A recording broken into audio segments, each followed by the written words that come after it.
Good evening, everyone. Hello, hello, hello. We are live with the Crystalis Randomizer tournament bracket announcement. I am joined by Mashima. Mashima, how you doing? Hi! I'm gonna find the actual view that we're supposed to be using. It's not one I use very often, so I keep losing it. But here it is. Hi, hello. We're here. I hope everyone's having a good evening. And, yeah. Hey, there's Crystalis. Yep, which I only had here for the music. We're gonna close it now. But there will be no actual playing of Crystalis tonight, unfortunately. Wise. Unless I decide to just pull out a seed after I finish this. We'll see. But yeah, so we've got a wheel here. We've got our bracket over here. I'm actually probably going to go into the participants view, where we've got our 14 participants. And we're going to do this live, deciding basically the... All right, good to know, Magic. Yeah, so we can do this live. I also have a couple notes about scheduling. Let's do the bracket first and see if more people show up before I give the notes. So, yeah. Let's just, without any further ado, let's get into it. You have anything you want to add, Mashima? No, I just want to see the wheel spin. All right.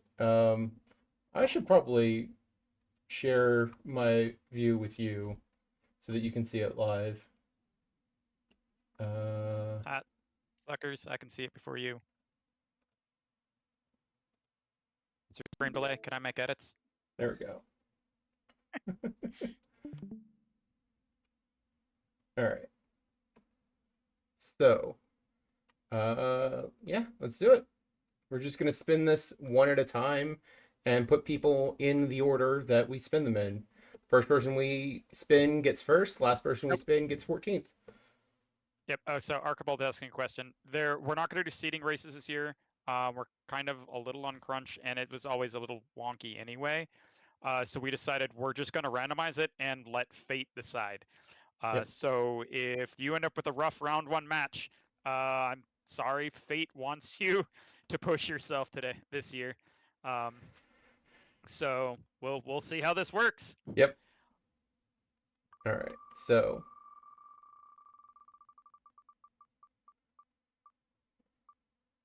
these first two spins are the most important because these are going to be the two people that get round one buys, I believe is how this works. So our number one seed is Windblown Leaf. Congratulations, Windblown Leaf. And then we remove, and we go again.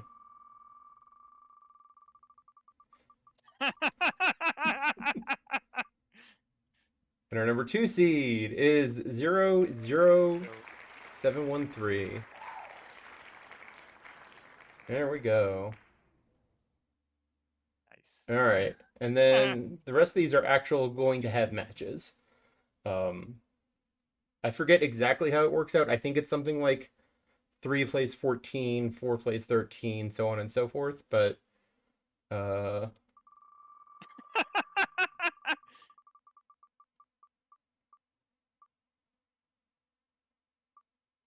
Yeah, looks like. Archibald, that's why you're going to be last. I mean, isn't Archibald so less that he's not even playing in the tournament? Yeah. All right. Just scoot show up one spot here. And the number 4 seed.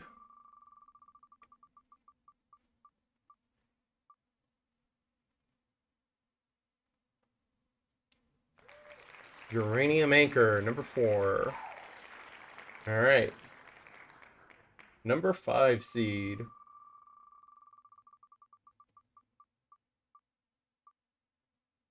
Looks like.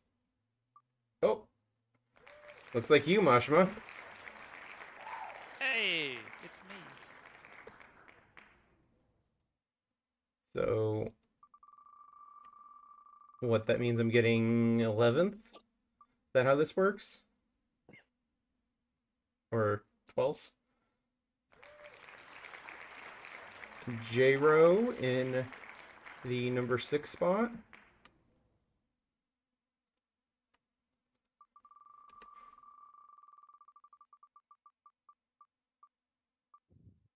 Oh. Oh. We've got Axe in the number 7 spot.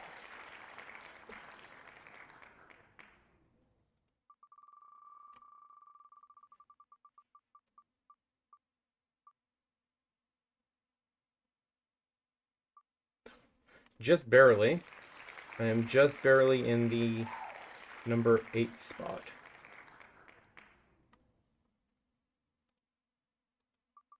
Which I think means this next name I'm rolling is my opponent round 1.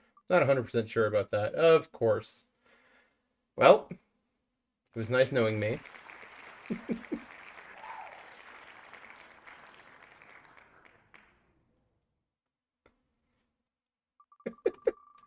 The seeds don't mean anything.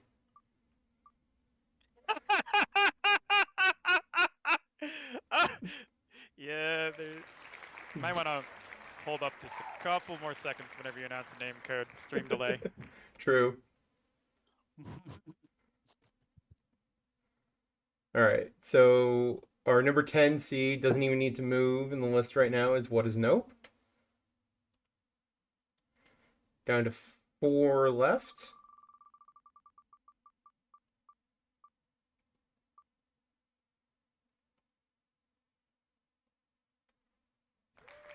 Our number 11 is Pending.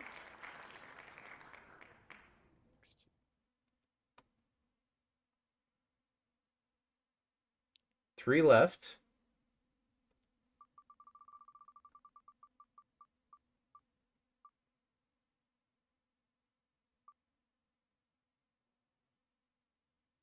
Number 12 is Dragon Dark. And then our last two.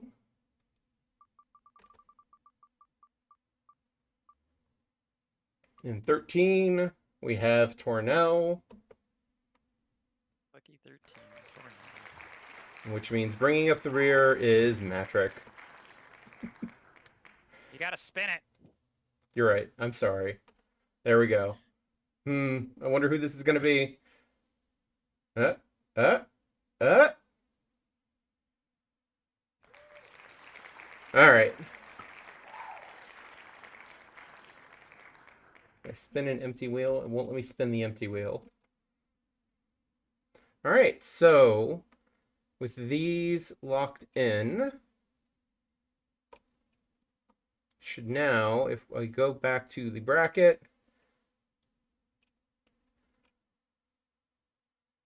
these are our pairings for round one. So we've got myself versus Just Chris. We've got Uranium Anchor versus Tornell. We've got Mashima versus Dragon Dark. We've got the Axeman versus What Is Nope. We've got Sho Fukumachi. I can't speak. Sho Fukumachi versus Matrick. And we've got J-Ro versus Tending, with Windblown Leaf and Zero getting the bye in round one. And there's our bracket. I'm going to go ahead and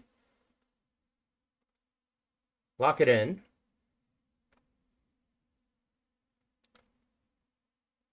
I don't know if that's supposed to actually do something like reload the page, but oh yeah, it's loading. It's loading.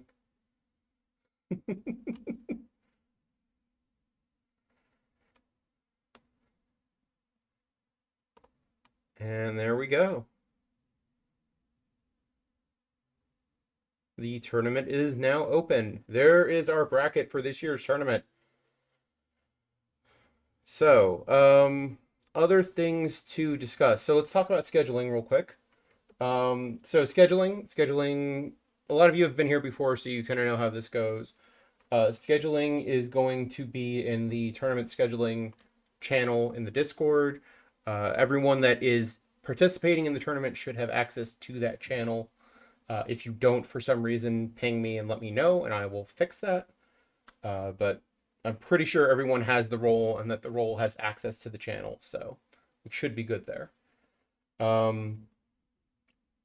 Matches need to be scheduled at least 24 hours in advance. I'm going to double check that number with Speed Gaming, but I believe the number is 24 hours in advance to give us time to get comms and give us time to get it approved and give them time to actually position it on one of their channels and set everything up for it. But that said, don't wait to schedule matches. Get them scheduled as soon as you can, because we have to get this entire tournament done by the end of September. Basically, September 31st is our deadline. Everything has to be done by then. And on that note, we did have a poll going for a little while. We did decide to do best of 3 matches for the money matches at the end, which is going to be the finals, losers round 6, and losers round 5. That's what Mashma and I have decided to interpret that as, is these 3 matches are going to be best of 3, because this determines 4th place, this determines 3rd place, and this determines 1st and 2nd place, and prizes pay out 1st, 2nd, and 3rd. So for the initial matches, I'll go ahead and just make threads in the channel for these 6 matches and ping the relevant racers in them so that we can start getting things scheduled ASAP. Oh, and I will, if I haven't already, I will remember to post a link to the actual place where the website where you actually schedule the matches, because I don't remember if that's in our tournament links right now or not. But yeah, we'll figure that out.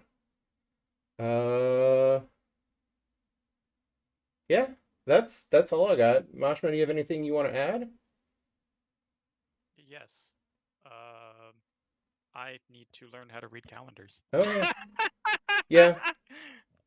was just double checking the time schedule, and I was like, wait, I put September 31st on everything, didn't I?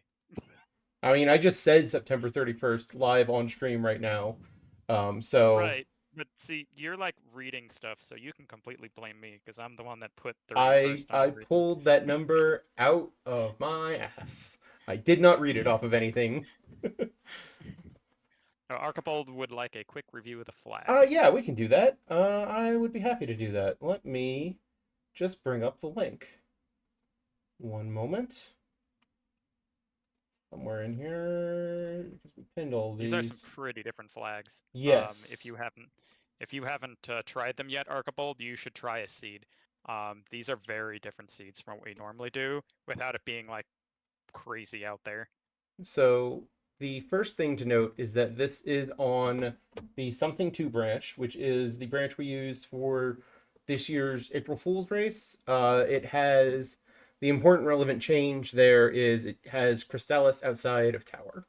Um, so as a result, one of the flags that we have in here is WH, which will shuffle in addition to the things you're used to it shuffling, it'll shuffle the Messia in tower spot and the Messia answering machine spot um, in the group of external buildings. But to go through our first flag, we have shuffle house entrances so that you can actually get Crystalis outside a tower. Important things to know about Crystalis outside a tower is you need all 4 swords to get Crystalis from Messia, but Crystalis will break all walls. It'll form ice bridges. It will damage every enemy, and is in fact very good at damaging every enemy. Um, and yeah, Don't the panic if your bracelet disappears and you haven't done a Mount Tornell check. Um, the the top of the top of the mountain with Tornell, it will remember that you had a bracelet, or if you're forming one in the background, it remembers that you can do that. We've tested any weird circumstance that might come up because balls or bracelets have disappeared is covered.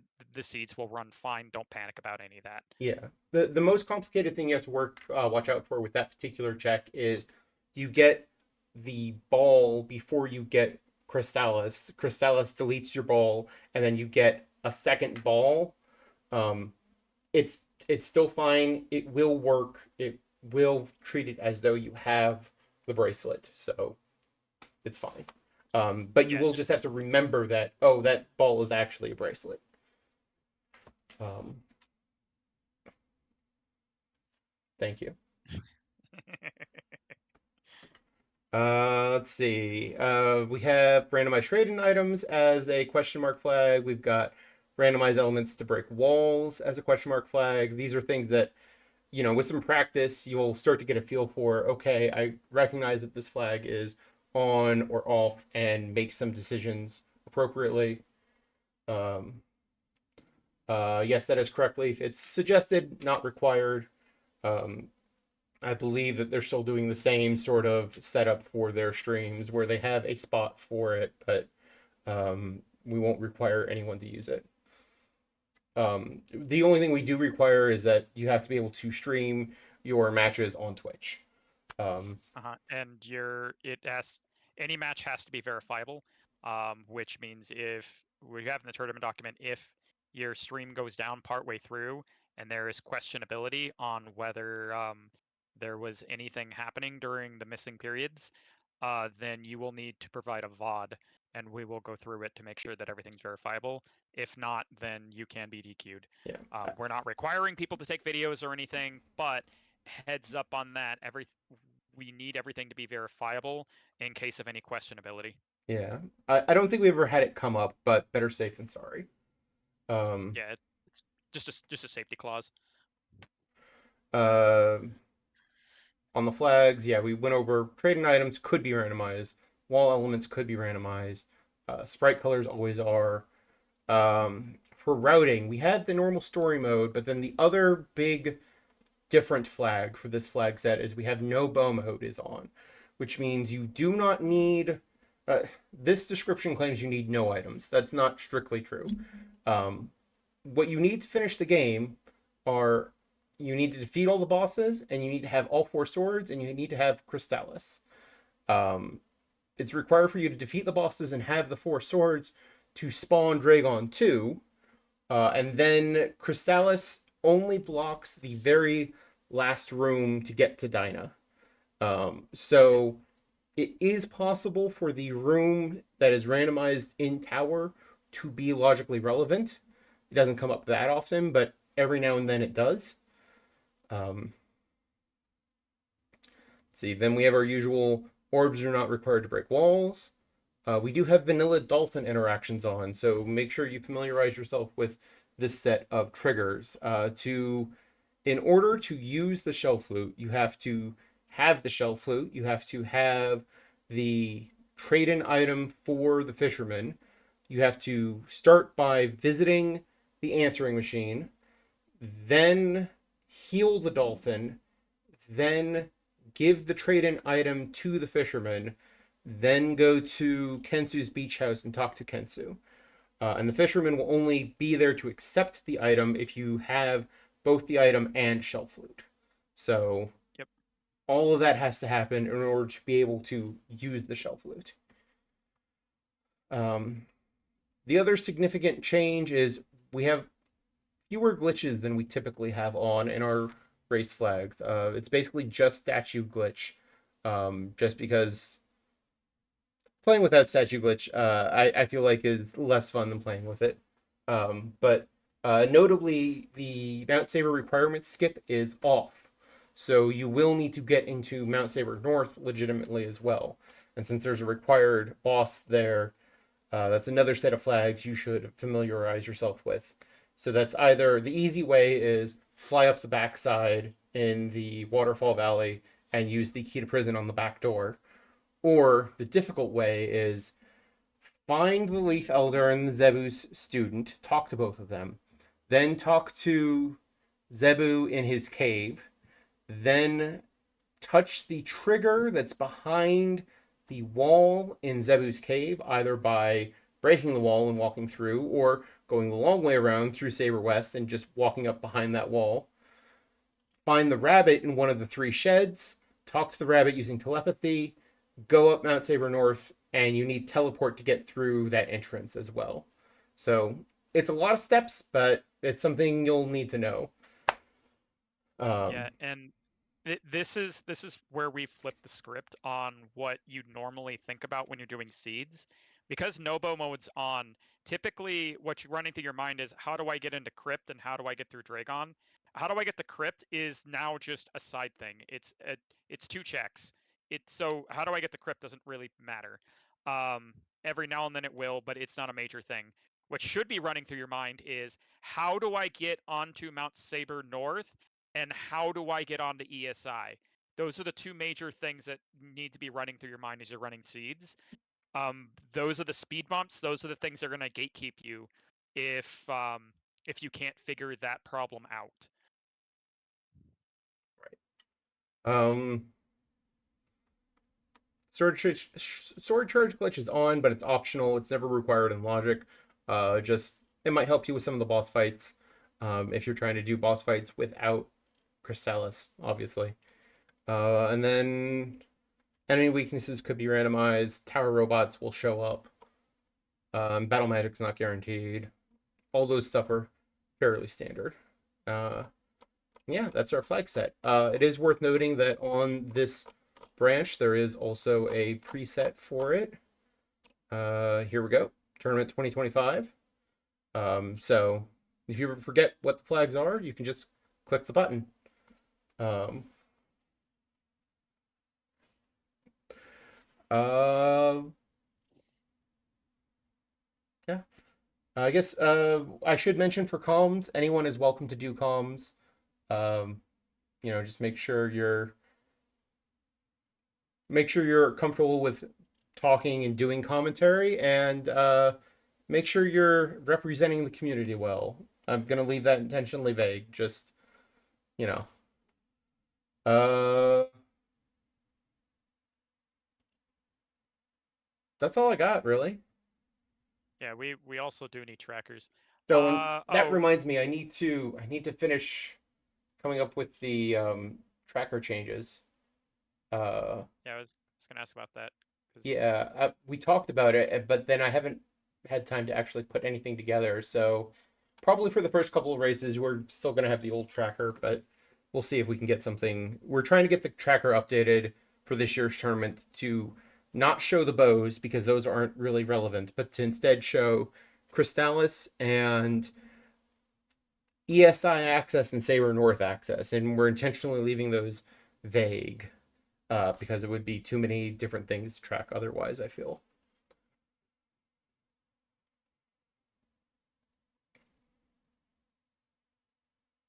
So yeah, that's all I got. I mean, Bow of Sun and Moon aren't really that big of a deal. I've had 2 seeds, I think, where a crypt dive was mandatory out of like the 20 to 30 I've played. It's the bows don't really need to be tracked. It's just kind of a side thing. That's where you were just tracking kind of anything you picked up. Yeah. Compared to like whether somebody has access to Saber North or someone has access to ESI, that makes a big difference. If you see it light up that someone suddenly has ESI access, um, Matrick has something he wants to say.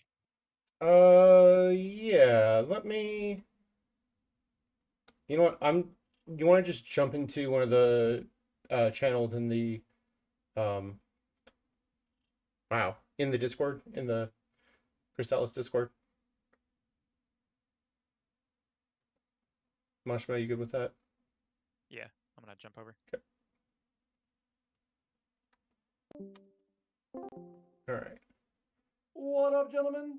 Hello, All right, hello. so as a new thing for us this year, which is actually much more common in other communities than it has been for us, Hmm. um, speed gaming has a lot less volunteers than it has in the past. And so as a result of this, this means that we are now going to be responsible for setting up and cropping and getting our matches all set and ready to go. Okay. Traditionally, we have had a speed gaming member or a volunteer that has come in, cropped everything out, and got everything ready. But that is no longer going to be the case because those people just do not exist any longer. And so it is now our responsibility to do that. So whoever is going to be doing tracking in the races will be the person that will be handling that. Tornell has done it himself, I know, a couple of times before. So he is familiar with it. It may be a good idea for the first match or two just to have Tornell around, just so we can make sure people get, trained on it, if you will, because I know I haven't done it. Yeah. Yeah, it's not particularly difficult, but it's just something that we are going to have to learn how to do. Yeah, they have software for it. It's fairly self-explanatory, I feel, but it does take a little bit of getting used to the first couple times you got to do it. But it's not too bad to learn. That is good information to have. Thank you for letting us know, Matrick. Yeah, I mean, my one of my best friends works for speed gaming, so I get this information direct through there. Mhm. And he told me straight up, like, look, this is how it's going to be from now on because there's just the people that used to be doing this, all the volunteer work, it just isn't there this time around. So Yep. this is where we're at. So yeah, So okay. that's all I wanted to do. I just wanted to make sure that that was announced so that it didn't just like suddenly come up as a last second thing. While Yep. we're doing it here, I figured this was the best place to do it. Yep. And I will probably repeat that in text form for anyone that couldn't make this particular stream. So plus I'm gonna have the post the VOD for this entire stream in the Discord as well. So anyone that missed this can still check some information out. Right on. All right, I think that about wraps us up. Mashma, did you have any last words? No, GLHF. GLHF. All right. That's gonna do it for us. Thank you everyone for joining, and we'll see you in the tournament. Good luck.